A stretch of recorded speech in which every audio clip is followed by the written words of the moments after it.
Check, Tyler, mic check 1, 2.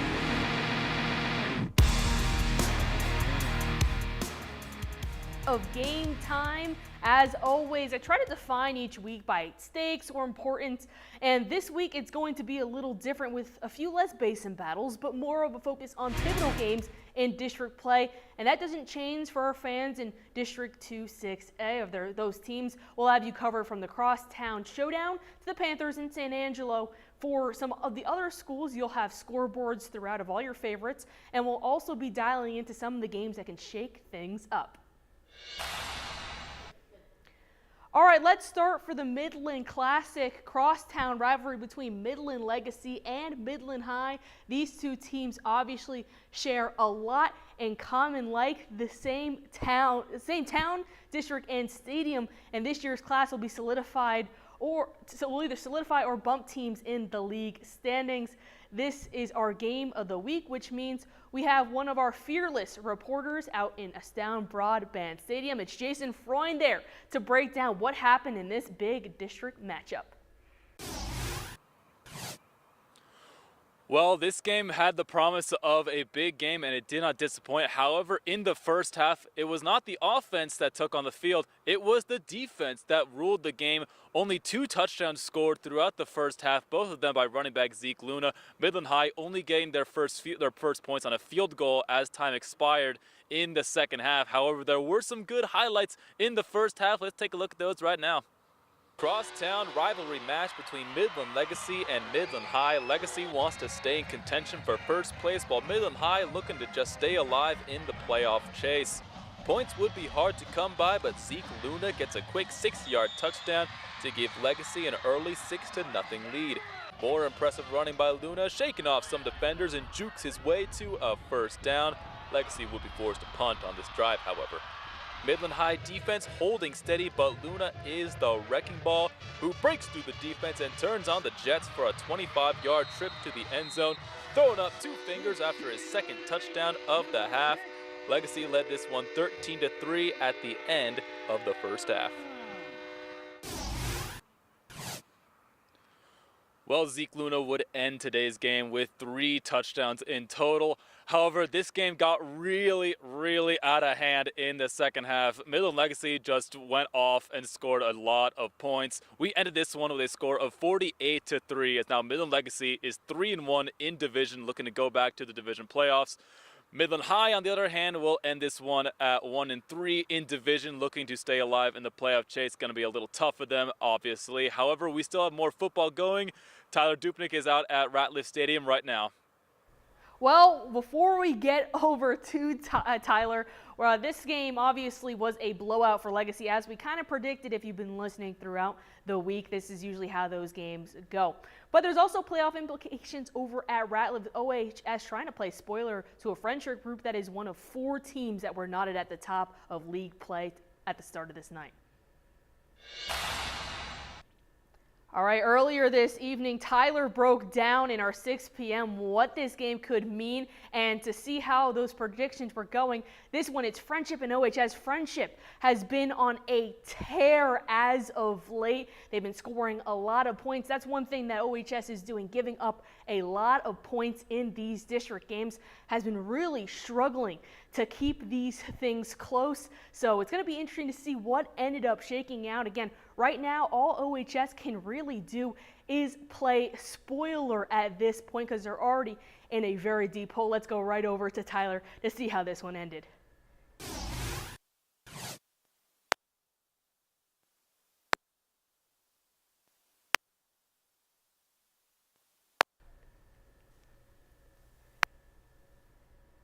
All right, well, it seems like we've had some technical difficulties. Be sure to tune into overtime later tonight, where you'll be able to see what Tyler wanted to do, what Tyler was going to say. We'll have that a little bit later along with some coaches' interviews. All right, Mojo fans, we're going to get ready to see how your squad did in the district game against San Angelo Central.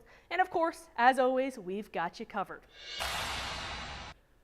This one was a high-scoring affair, especially in the ground attack. The Bobcats were pinned back deep on this drive, but it really didn't matter because Jacob English finds a hole and cannot be stopped. No one in his path to go up 7-0 early in the first, defenders falling at his feet. The Panthers would answer on special teams with a great return by Jaden Pruitt inside the 10 before getting dragged down by defenders. Look at him go. It's going to be favorable field position for a Panthers offense looking to get back on track. The attack takes advantage from inside the 5. It's Justice Lara with the carry and punches it in. The PAT's block, so the score would be 7-6 in the first. And it's deja vu because Lara again would punch it into the end zone to go 14-7 after the 2-point conversion, and the Bobcats wouldn't go away. It's quarterback keeper Tyler Hill gashes the defense for 6, and no one is catching that man trotting down the center of the field. All right, well, we've had you covered with a lot on the field. There's still some more action to come. Coming up, we have Greenwood versus Graham, and over at Fort Stockton, it's the Panthers against the PECOS Eagles. We've got that after the break.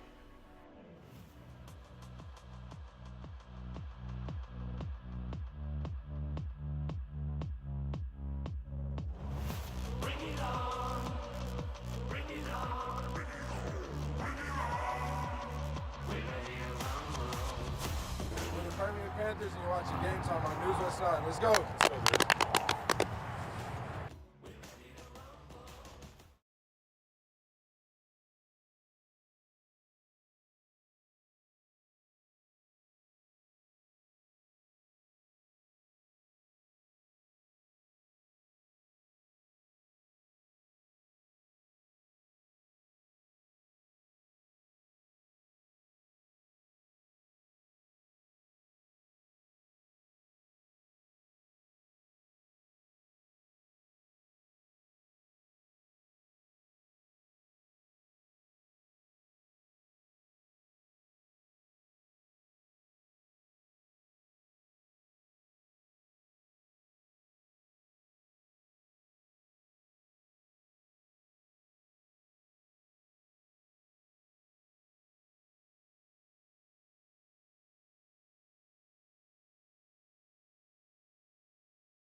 Anchor, mic check, yeah.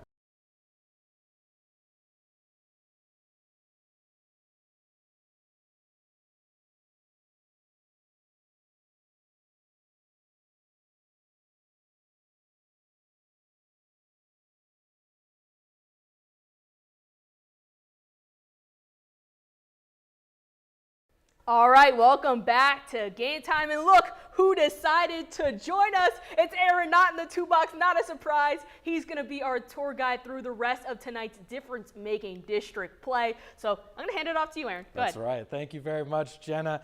Yeah, we had some big games tonight. Let's check in on some more of those highlights. Before we do that, though, before we get to those Greenwood Rangers, let's give a little love to the mascots, especially on this chilly evening. They are a big part of the game day experience as well. And Marcus Risen, a member of our digital team, took a deep dive into the world of the people that dress up in a costume every week, not just on Halloween. Enjoy.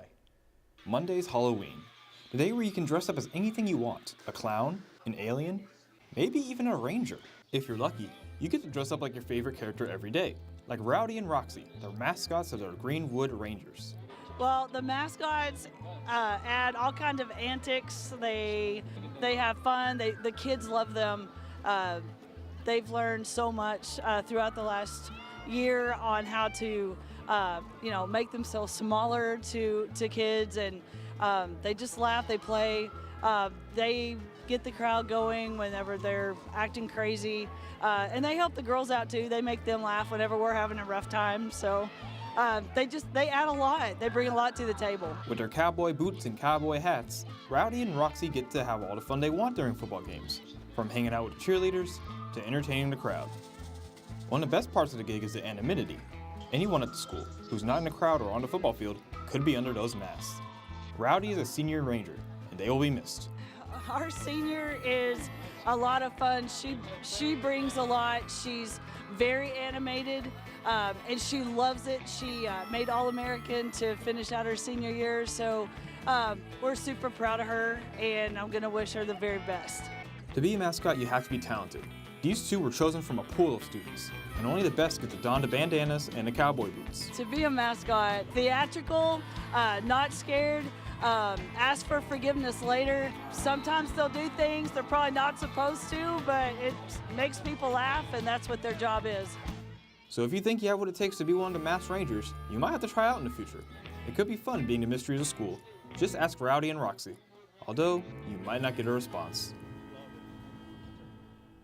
Well, great job there, Marcus. Very well done. And now let's check on those highlights, beginning in Greenwood with a Rangers team that is 5-3 so far this season. They were hosting their final regular season game of 2022. Greenwood has won their last 3 games, and they've scored 30-plus in all 3 wins. Senior Jimmy Vasquez leads a defense that has given up less than 14 points in each of those 3 games.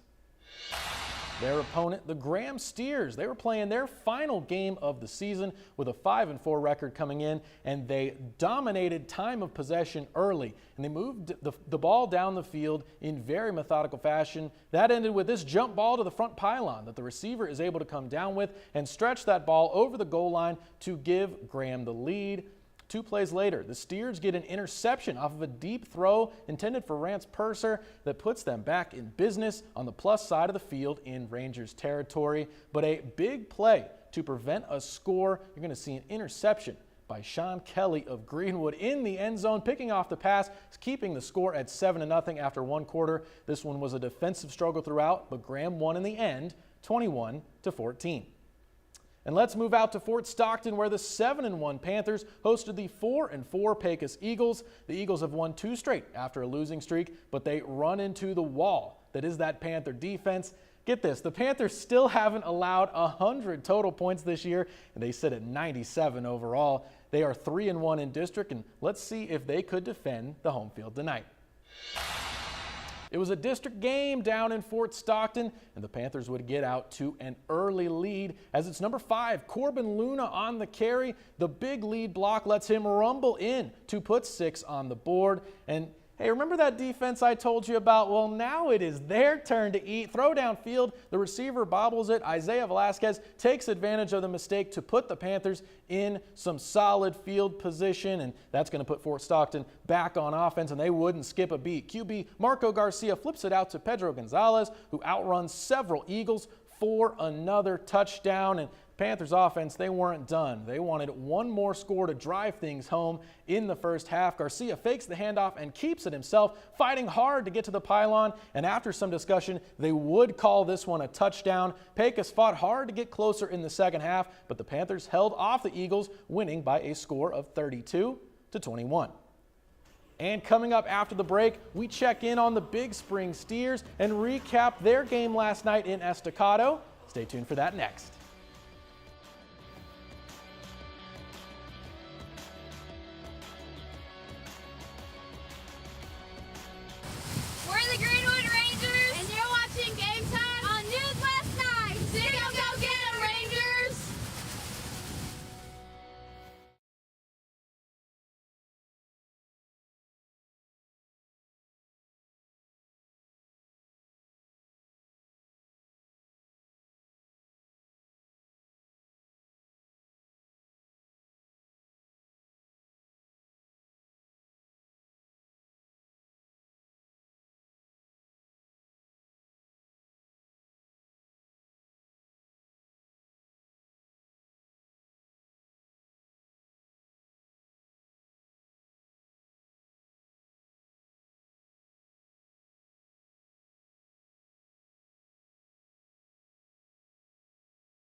Welcome back to Game Time. Aaron just took you through the big league games that happened tonight, but what about our Thursday night football action? The marquee matchup for Thursday night football in West Texas was a matchup between Big Spring and Estacado. All right, both teams had a split 1-1 record in league play coming into this one as we rewind a bit and look back at this contest. Both defenses came out strong early. Big Spring 3rd and goal. Big stop by the Estacado defense to force the Steers to settle for 3. A little later, it's sophomore Bobby Ross who runs into the end zone for the Matadors for the 7-3 lead early in this one. Estacado hot offensively looking for another, but it's the Steers defense that steps up this time with a fumble recovery just short of the goal line. Big Spring with the stop and the ball is going the other way. This one came down to the wire. It's a field goal with 20 seconds remaining that would ice it for the home team. Estacado would go on to win this one 24-21. Well, we wrapped up the scores and highlights portion of our program, and now that means we got something special for you. It's time to see which plays were the best of the best with top plays coming up next.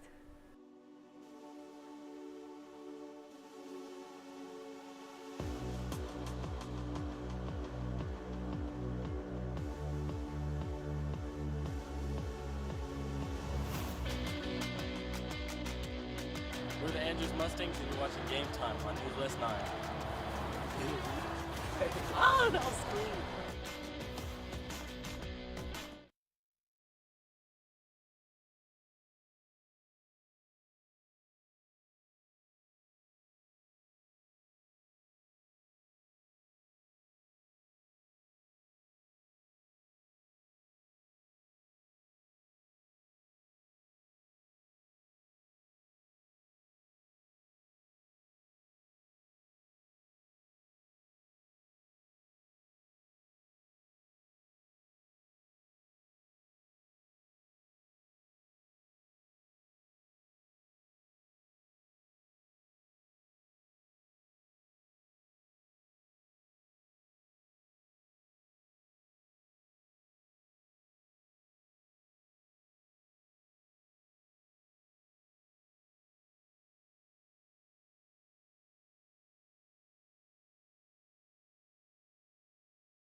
All right, well, we've seen a ton of highlights. Now it's time to decide what teams and players stood out among the rest. That's right, it top plays. Be sure to vote on my Twitter page tomorrow morning at EliteGayJenna for your favorite. Also, if you don't like what you see, feel free to send us in at my Twitter account. The DMs are open, so feel free to send them, because we were scraping the bottom barrel, but we still had some great stuff. Let's get right into it. All right, the first play that we have here is on the 6-man football field, and it's sophomore Jude Varner who turns on the burners down during a routine sweep into a massive gain for the first drive, and the Chargers lead early in the first frame. On the defensive end, it's Fort Stockton, a tip drill perfectly executed by Isaiah Velasquez, who snatches the ball off the deflection to put the offense in great field position. Over at OHS, it's Jalen Jones and Jalen Warren. How about a Jalen to Jalen connection? The nice catch and the stretch for the Broncos TD. And finally, a big win for Mojo tonight, and it's a big kick return for number 4, Jaden Pruitt, to put Mojo in scoring position and get great blocking downfield before he's getting taken down.